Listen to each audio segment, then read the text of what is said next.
तुम्ही त्यांना अन्न भरवा. तसं त्यानुसार मातेनं केलं. मध्ये गेले, पाणी शिंपडलं आणि त्या ब्राह्मणांचे लहान लहान 6 महिन्याचे बाळ झाले.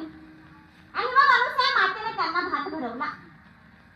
आणि असं झाल्याच्या नंतर इकडे नारद मुनी माता लक्ष्मीकडे गेले आणि त्यांना सांगितलं की देवाचं दर्शन घेण्याकरिता म्हणून मी आलेलो आहे. कुठे गेले देव? लक्ष्मी माता म्हटलं, तुम्ही सांगितलं म्हणून त्यांना आम्ही मृत्यू लोकावर हाकललं म्हणे. आता ते जसे गेले तसे पुन्हा आले नाही. पुन्हा घेऊन या म्हणे आमचे पती. पार्वती मातेकडे गेले, तिथेही तेच सांगितलं. आणि असं घडल्याच्या नंतर नारद मुनी आले मृत्यू लोकावर. त्यांनी ते बघितलं काय, तर 3ही देवांचे 6 महिन्याचे बाळ झालेली होती. आता त्यांनी ते बघितलं. पुन्हा हे कुठे गेले?